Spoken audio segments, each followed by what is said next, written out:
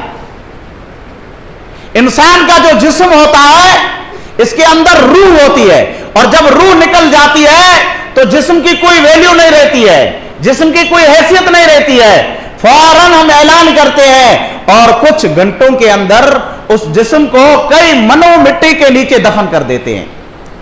اسی طرح عبادت کی اصل روح جو ہے دعا ہے۔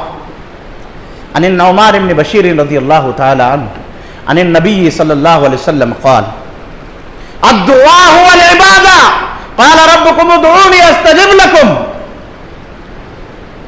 دعا ہی عبادت کی اصل جڑ ہے، کامیابی کا زینہ دعا ہی ہے۔ رمضان کے مہینے میں اپنا جو موضوع چل رہا ہے اسی کے تعلق سے ہے، اسی رکوع کے اندر ہی یہی سب کچھ بیان کیا گیا ہے۔ وَإِذَا سَأَلَكَ عِبَادِي عَنِّي فَإِنِّي قَرِيبٌ أُجِيبُ دَعْوَةَ الدَّاعِ إِذَا دَعَانِ۔ اللہ رب العالمین کا سورہ بقرہ کے 7ویں رکوع کے اندر ارشاد کہ اے محمد صلی اللہ علیہ وسلم، جب میرے بندے تو اس سے سوال کریں تو ان کو بتاؤ میں قریب ہوں، نزدیک ہوں۔ جب کوئی پکارتا ہے، جب کوئی دعا مانگتا ہے تو میں اس کی پکار کو سنتا ہوں۔ اللہ رب العالمین کو دعا بہت پسند ہے، عاجزی بہت پسند ہے، تواضع بہت پسند ہے، انکساری بہت پسند ہے۔ اللہ سے بار بار مانگو تو راضی ہوتا ہے، اور اگر کوئی بار بار نہ مانگے تو اللہ ناراض ہوتا ہے۔ یہی تو خالق اور مخلوق کے اندر فرق ہے۔ خالق جس نے پیدا کیا اس سے بار بار مانگو تو راضی ہوتا ہے، اور اگر بار بار نہ مانگے تو ناراض ہوتا ہے۔ اور ایک انسان مخلوق جسے ایک مرتبہ مانگ لیا، دوسری مرتبہ مانگ لیا تو ناراض ہو جاتا ہے۔ یہی تو فرق ہے۔ تو مانگ لو، اپنی زندگی کے اندر جو کچھ چاہیے اللہ سے مانگو۔ اللہ کہہ رہا ہے میں قریب ہوں، تو وسیلے کی ضرورت نہیں ہے۔ اللہ سے مانگو اور کسی سے مت مانگو۔ اللہ ایک دم انسان کے نزدیک ہے، قریب ہے، اسی سے مانگو، اسی سے مانگنا چاہیے اور کسی سے نہیں مانگنا چاہیے۔ اور اسی آیت کے اندر آگے اللہ رب العالمین نے ارشاد فرمایا وَأَنْتُمْ عَاكِفُونَ فِي الْمَسَاجِدِ، اسی رکوع میں آگے ارشاد فرمایا اعتکاف کا۔ اللہ نے کہا کہ روزے رکھو، سحری کھاؤ، افطاری کرو اور دعا بھی مانگو، اور 5 وقت نماز کے لیے مسجد میں جب آ رہے ہو تو اللہ نے کہا کہ اور قریب آ جاؤ اور نزدیک ہو جاؤ۔ اور نزدیکی کا کیا مطلب ہے؟ مطلب 10 دن رمضان کے جو آخری ہیں وہ فکس کر لو، مسجد کے کسی کونے میں آ کر بیٹھ جاؤ، اللہ کی عبادت کے لیے خاص کر لو، اس کے اندر دعا، توبہ و استغفار، اللہ سے معافی مانگ لو، قرآن مجید کی تلاوت اور اللہ کا ذکر و اذکار، بہت ساری چیزیں ہیں جو عبادت کے اندر شامل ہیں، وہ حاصل کر لو۔ وَأَنْتُمْ عَاكِفُونَ فِي الْمَسَاجِدِ، مساجد کے اندر، مسجد کے اندر ہی اعتکاف بیٹھنا چاہیے۔ مردوں کو بھی مسجد کے اندر اعتکاف بیٹھنا چاہیے، اور خواتین حضرات کو، عورتوں کو بھی مسجد کے اندر اعتکاف بیٹھنے کا حکم ہے۔ جہاں پردے کا معقول انتظام ہو اور فتنے کا کوئی ڈر نہ ہو، وہاں عورتیں مسجد کے اندر اعتکاف بیٹھ سکتی ہیں۔ یہی ذکر کیا گیا ہے۔ آخر میں اسی رکوع کا جو اینڈ ہے وہ انتہائی خطرناک ہے، غور کرنے کا مقام ہے کہ اللہ رب العالمین اس رکوع میں جہاں سے شروعات کی یا ایھا الذین آمنوا کتب علیکم الصیام کما کتب علی الذین من قبلکم لعلکم تتقون، تم پر روزہ فرض کیا گیا ہے۔ پچھلی جو امتیں تھیں ان پر بھی روزہ فرض تھا، گرچہ طریقہ الگ الگ تھا، رمضان کے روزے فرض ہیں۔ وہاں سے شروعات ہوئی، بیچ میں فضائل بیان کیے گئے، مسائل بیان کیے گئے، اب آخر میں اللہ رب العالمین نے ارشاد فرمایا وَلَا تَأْكُلُوا أَمْوَالَكُمْ بَيْنَكُمْ بِالْبَاطِلِ، حرام مال جو ہے یہ مت کھانا، حرام مال سے بچنا، ورنہ پورے روزوں پر پانی پھر جائے گا، کوئی روزہ قبول نہیں ہوگا۔ اگر حرام مال کا استعمال کیا، حلال کا استعمال کرو۔ وعن ابن عباس رضی اللہ تعالی عنہ قال تلیت هذه الآیة عند النبی صلی اللہ علیہ وسلم یا ایھا الناس کلوا مما فی الارض حلالا طیبا۔ طبرانی کی روایت ہے، عبداللہ بن عباس رضی اللہ تعالیٰ عنہ راوی حدیث ہیں، وہ فرماتے ہیں کہ آپ صلی اللہ علیہ وسلم کے پاس یہ آیت تلاوت کی گئی۔ کون سی آیت؟ یا ایھا الناس کلوا مما فی الارض حلالا طیبا۔ غور کرنا، اللہ رب العالمین کیا ارشاد فرما رہا ہے کہ حلال رزق کھانا، حلال اور پاک۔ حلال کے لیے تو ہم دعا کرتے ہیں، پاک کے لیے دعا کرتے ہیں کیا؟ اے اللہ ہم کو حلال رزق عطا فرما۔ حلال بھی اور پاک بھی، حلال اور پاک میں فرق ہے۔ قرآن مجید کے اندر 2 لفظ لائے گئے ہیں، حلالا طیبا، ایک ہے حلال اور ایک ہے پاکیزہ۔ مثال کے طور پہ بکرا حلال ہے، آدمی کہیں سے چوری کر کے لایا، اب بکرا حلال ہے لیکن اس کا کھانا حرام ہے. تو وہ مال حلال بھی ہو اور پاک بھی ہو، مال کے اندر دوسری کوئی ملاوٹ نہ ہو، تو ہی اللہ رب العالمین کے یہاں اللہ کی بارگاہ میں قابل قبول ہے. فقام سعد بن ابی وقاص رضی اللہ تعالی عنہ فقال یا رسول اللہ ادعو اللہ یجعلنی مستجاب الدعوہ. سعد بن ابی وقاص رضی اللہ تعالی عنہ جب یہ آیت سنی، حضرت سعد بن ابی وقاص نے فوراً کھڑے ہو گئے اور کہا اے اللہ کے رسول میرے لیے دعا کیجیے تاکہ میں مستجاب الدعوہ بن جاؤں، یعنی میں جو بھی اللہ سے مانگو اللہ رب العالمین میری مراد پوری کرے، میری ہر دعا اللہ رب العالمین قبول فرمائے. آپ صلی اللہ علیہ وسلم نے فرمایا یا سعد اطب مطعمک، تمہارے کھانے کو تمہارے لقمے کو حلال بنا لو، تکن مستجاب الدعوہ، تو تم مستجاب الدعوہ بن جاؤ گے، یعنی تمہاری ہر دعا قبول ہوگی. اور اس کے بعد سعد بن ابی وقاص کون ہے؟ صحابی رسول ہیں، جانتے ہو اس کے بعد سے کوئی لقمہ ایسا نہیں کھایا جو حرام کا ہو، پوری تفتیش اور تحقیق کر کے کھایا. اور اس کے بعد کیا لقب ملا حضرت سعد بن ابی وقاص رضی اللہ تعالیٰ عنہ کو؟ مستجاب الدعوہ. جب بھی دعا کرتے تھے اللہ قبول کرتے تھے. آج ہم لوگ دعائیں کر رہے ہیں قبول نہیں ہو رہی ہیں، دعائیں مانگ رہے ہیں قبول نہیں ہو رہی ہیں. یہی چیز ہے، حلال اور حرام کا ہم لوگ احتراز نہیں کرتے ہیں، خیال نہیں کرتے ہیں. برادران اسلام، ہم لوگ رمضان کے اندر 29 یا 30 روزے رکھتے ہیں. آپ صلی اللہ علیہ وسلم نے اسی حدیث کے آگے اندر فرمایا کہ کسی بھی انسان کے پیٹ کے اندر اگر ایک بھی لقمہ حرام کا چلا گیا ما یتقبل منہ 40 یوما، اللہ رب العالمین 40 دن کی اس کی عبادت قبول نہیں کرے گا. 40 دن کی اللہ رب العالمین اس کی عبادت بندگی قبول نہیں کرے گا. ہم لوگ یا 30 دن روزے کے لیے یا 29 دن جو رمضان کے ہوتے ہیں اس میں عبادت کرتے ہیں، بندگی کرتے ہیں، باقی چھوڑ دیتے ہیں. اللہ کہتا ہے ایک لقمہ بھی اگر حرام کا تمہارے پیٹ کے اندر چلا گیا تو تمہاری عبادت 40 دن تک قبول نہیں ہوگی. صحیح طبرانی کی روایت ہے. اور آگے آپ صلی اللہ علیہ وسلم نے ارشاد فرمایا وَأَيُّمَا عَبْدٍ نَبَتَ لَحْمُهُ مِنَ السُّحْتِ مِنَ الرِّبَا فَالنَّارُ أَوْلَىٰ بِهِ. جس کسی انسان کا گوشت یعنی جسم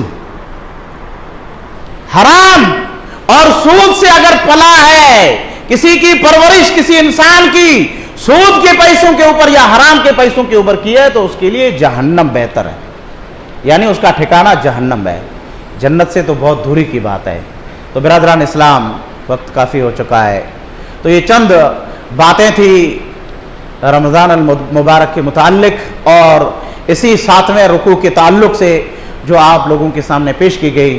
اللہ رب العالمین سے دعا ہے کہ اللہ رب العالمین ہماری تمام عبادات، صیام، رمضان اور دعاؤں کو قبول عطا فرمائے. اللہ رب العالمین ہم تمام کو حلال رزق عطا فرمائے. اللہ رب العالمین ہم تمام کو حرام رزق سے محفوظ عطا فرمائے. آمین ثم آمین. وآخر دعوانا الحمدللہ رب العالمین وما علینا الا البلاغ.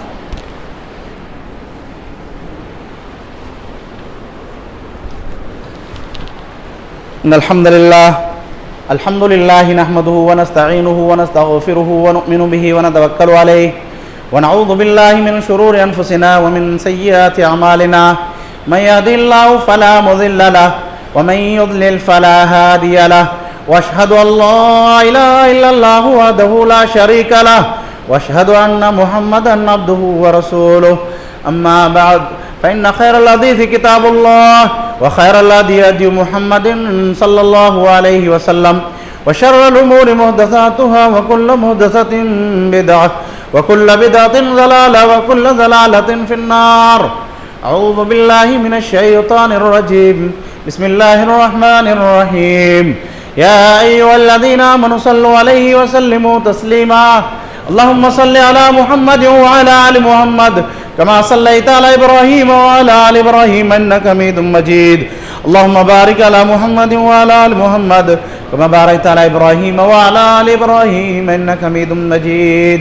ان الصلاة تنہی عن الفحشاء والمنکر ولذکر اللہ اکبر واللہ یعلم ما تصنعون.